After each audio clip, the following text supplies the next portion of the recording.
Well, it's finally time to give that marathon report. I completed the Sun Valley, Idaho Marathon. I've been building up all of these videos towards this race day, and so I want to give you that full race report that some of you maybe have been waiting for. But because you've had to wait so long, I'm actually going to give you two race reports. Because after the Sun Valley, Idaho Marathon, I'll share my time here in a second, my wife had already signed me up for another marathon, the Jack and Jill marathon, that was about a month later. And so I've now actually run two marathons, and so you're going to get a 2-for-1 today. So let's jump into two marathon reports and how it went. So first, let's jump into the Sun Valley, Idaho Marathon. I was prepping for this one. The end goal to be to qualify for the Boston Marathon. I have that unfinished business that I was hoping to be able to qualify. I put in really good training and my times were excellent. If you watch my previous videos, I was expecting perhaps a 3:05 or a 3:10. The 3:10 was the cutoff time. Well, I didn't get that time. But let's see exactly what did happen and why I think it happened, and then some evidence at the end for what is supporting that evidence. So if we look at the Sun Valley, Idaho Marathon, you can see that my first few miles were right on pace, right about a 7-minute flat. And I'll just say that I woke up that day not 100% in terms of I didn't sleep well, but that happens before every marathon. I was feeling just a little bit sluggish, and it seemed like at the top of the race, I wasn't feeling 100%, but clearly good enough at the beginning of the race. Through the first 6 miles here, I was still on pace, on pace being about a 7:05 average pace to hit that 3:05 time that I was shooting for. But that was the steepest decline, and it was much more difficult to run those miles than I anticipated. In training, running a downhill at a 7:05 should not have been that difficult. But I was having to work really hard. My breathing was a little bit more difficult, and then I started to just kind of slip off pace, miles 6, 7, and 8, and at mile 9, my stomach was getting a little queasy, and not to go into too much details, but at mile 10, I did have to take a little pit stop here. And so by mile 11, I was working really hard and not anywhere close to pace. And to be honest, at that point, I knew, hey, 3:05 is not a shot. Even getting a 3:10 at this point is probably out the window. And that doesn't really mean much to me, right? Because I need to get a 3:09.48 to be a PR. And so about a mile 11 or so, I knew I was going to be pretty far off my original goal. And so I basically just cruised it in, tried to enjoy the scenery.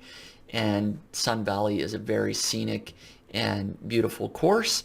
And here, hopefully, I'll have some video clips of me actually running either at the 10K mark, half mark, and before the finish. There's a couple other videos. The Revel does a great job, so you'll see some live shots of me. I was not feeling great and was really baffled why I had to work so hard to hit these paces that in training were so easy.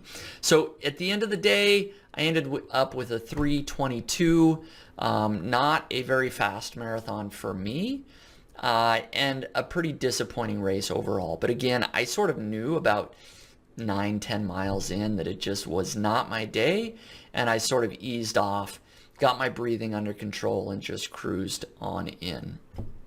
Now, after the Sun Valley, Idaho Marathon, I was of course disappointed and trying to look back at why was I so much slower than I anticipated. I really thought getting a 3:10 and hopefully a 3:05 was feasible based on my training.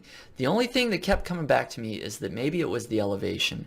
The Sun Valley, Idaho Marathon started at 8,000 feet, which is higher than I had ever started a marathon at. And the first few miles, certainly my breathing was more labored. And so that was my working theory. But fortunately, there was actually a really good way to test that theory because I ran the Jack and Jill Marathon about 1 month later. And what's interesting is that the race profiles are almost exactly the same for the Sun Valley, Idaho Marathon and the Jack and Jill. They both drop about 2,100 feet over the course of 26.2 miles.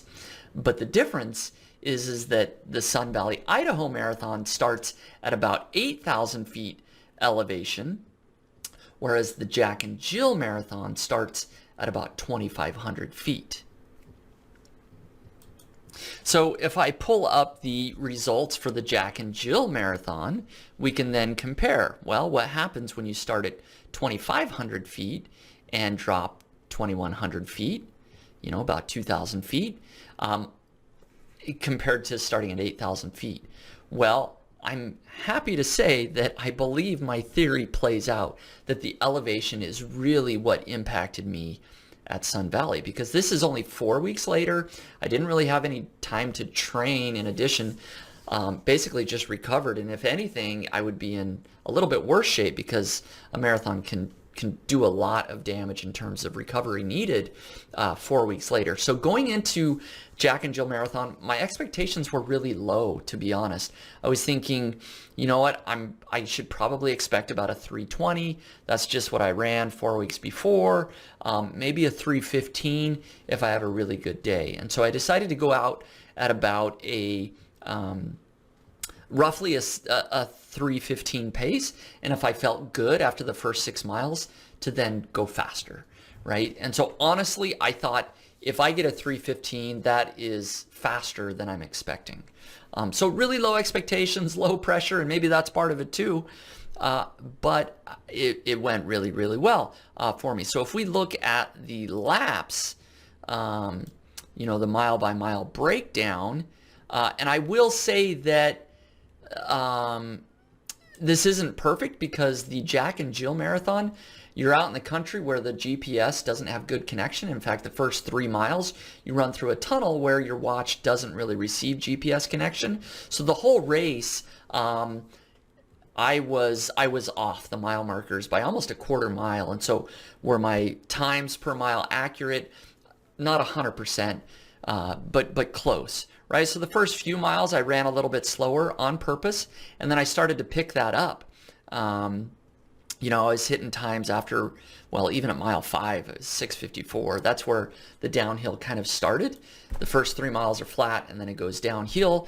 And so I was clocking off these 7:05, 7:09, 6:58, 7:05, 7:01, right? And these were easy. They felt so easy. I couldn't believe that my watch was saying I was running this fast. I almost didn't believe it because in Sun Valley, I was working so hard and my breathing was so labored to run like a 7:30 mile pace. And here I'm clocking off 7:05s and it really did feel easy. So the whole time I'm just shaking my head like, this can't be real, right? And so I said, well, it feels easy. Let's just kind of keep going roughly, where we're at. And you can see that, the second half, I wasn't quite as fast. But by now I knew, hey, 3:15, I'm going to be under that, I think. And my watch was, like I said, about a quarter mile off. I ended up at 25.91 miles, but I promise it really was 26.2. I ended up with a 3:10.46. That's about a minute, a little less than a minute off my PR, and I was expecting about 10 minutes slower. And so this was really like not the easiest race, but it was so much easier than Sun Valley. And I have to attribute that to the elevation.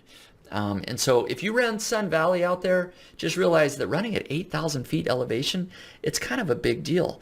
And so I feel like I kind of redeemed myself. I went in to Jack and Jill feeling like I would get a 3:20, almost 10 minutes faster.